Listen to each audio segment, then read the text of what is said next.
അതുപോലെ ബേപ്പൂര്, ഇപ്പോൾ നേമത്തും ഇവിടെ തൃശ്ശൂരും കോൺഗ്രസിൻ്റെ വോട്ട് കൊടുത്തിട്ടാണ് അന്ന് BJP കോലീരി സഖ്യം, മുസ്ലിം ലീഗും കോൺഗ്രസും ലീഗ് സഖ്യം സജ്ജമായത്. അതേ അടവ് നയം തന്നെ കേരളത്തിൽ ഇപ്പോൾ പ്രയോഗിക്കാം. CPM RSS ബന്ധമുണ്ടെന്ന് വരുത്തി തീർത്ത് ഉണ്ടാക്കിയെടുക്കാനുള്ള തീവ്ര ശ്രമമാണ് ഇപ്പോൾ നടത്തിക്കൊണ്ടിരിക്കുന്നത് എന്നാണ് PDP ആരോപിക്കുന്നത്.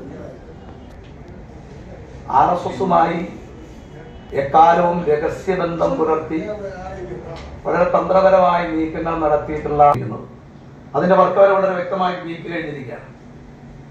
കേരളത്തിലൊരു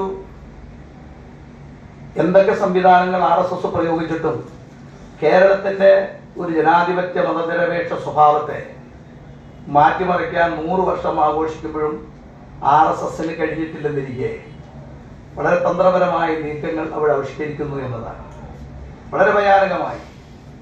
RSS സംഘടന എന്നുള്ള നിലയ്ക്ക് നമുക്ക്